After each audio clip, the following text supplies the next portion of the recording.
বুঝলে? বুঝলাম তো। এখনকার পোলাপানের কি অবস্থা দেখেছিস? বসে কথা বলি।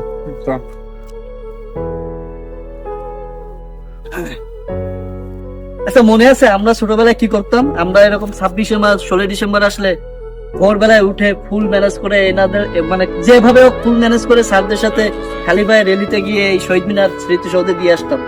সেই দিনগুলো এখন হারা গেছে, বুঝছিস?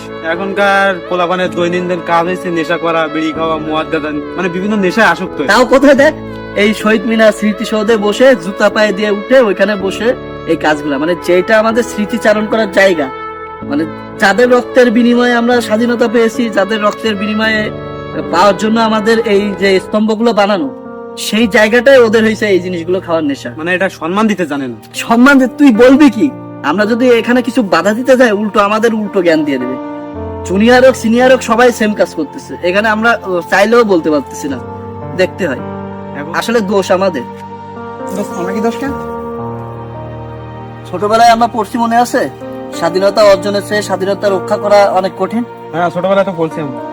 তো এই দেখ, 1971 সালে যখন দেশ স্বাধীন হলো, তার আগে কিন্তু 1952 সালে আমরা ভাষা আন্দোলনে আমাদের বাংলা ভাষার জন্য ফাইট করে দেব ভাষাটা আমরা করতে পারছি। তারপরে এবার এই যে 71 সালে আমরা যুদ্ধ করে 9 মাস যুদ্ধের পর কি স্বাধীন হলাম, তাই না? তবে মনে কর আমরা এই যে স্বাধীন হলাম, স্বাধীন হওয়ার পর কি হয়েছে? তারপরে 74-এর দুর্ভিক্ষ আসলো, অনেক অনেক লাখ লাখ মানুষ মারা গেল শুধু না খেতে পেরে। ঠিক তেমনি দেখ, দুর্ভিক্ষে মানুষ মারা গেল, তারপরে আমরা দিন চলে গেল, সময়ের স্রোতে সবকিছু চলতেছে, আমরা দুর্নীতিতে ফার্স্ট হয়েছি। এই যে আবার 2024 সালে গণ অভ্যুত্থান হইলো, এখানে কত স্টুডেন্টের, কত ছাত্র, কত মানুষের প্রাণ গেল। তবে একটা জিনিস দেখছিস, যখন দেশ সংকটে পড়ে তখন সবাই কিন্তু আমরা ঐক্যবদ্ধ হয়ে যাই, কিন্তু যখন আমাদের জিনিসটা সলিউশন হয়ে যায় তখন আবার আমরা সেই আগের রূপে ফিরে আসি। সেই দুর্নীতি থাকলো, সেই সবকিছু হলো, যত সব খারাপ কাজ আবার শুরু হলো। কিন্তু আসলে বাঙালি জাতির দোষটা এরকম, মানে অন্যকে কষ্ট দিয়ে আমরা নিজেরাই সুখে থাকার চেষ্টা করি। হ্যাঁ, ব্যাপারটা আসলে তা না। ব্যাপারটা হচ্ছে, দেখ, জালিম গেছে কিন্তু আবার আরেক জালিম আসতেছে অথবা আসবে। ক্ষমতা জন্য যাকে আমরা টেনে নামালাম, যে ক্ষমতায় থাকতে চাইলো, বা আগাগোড়াই যখন পাকিস্তান ছিল তখনও তারা আমাদের উপর ক্ষমতা খাটিয়ে থাকতে চেয়েছে। আমরা দেশের সংকট বলে আমরা ঐক্যবদ্ধ হয়েছি, তাদের তাড়িয়েছি।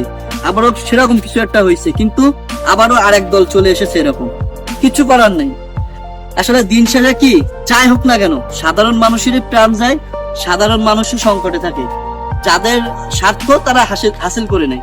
এই দেখ, যদি 1971 সালে 1952-তে যারা জীবন দিছে, এরা যদি জানতো যে তারা মরে যাওয়ার পর তাদের স্মৃতির উপর বসে গাঁজা টানা হবে, বিড়ি টানা হবে।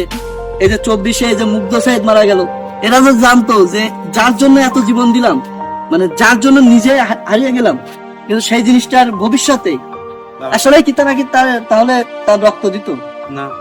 আর দেখ, এগুলো আমরা বলতে গেলে মানুষ ভাবে জ্ঞান দিচ্ছি, ফিল্মি ডায়লগ মারতেছি, শুধু নিজেদের মধ্যে রেখে দিয়ে আসে আর নিজেদের মধ্যে আলোচনা করা ছাড়া কিছু করার নেই। বাইরে বাইরে নিয়ে গেলে আমরা খারাপ।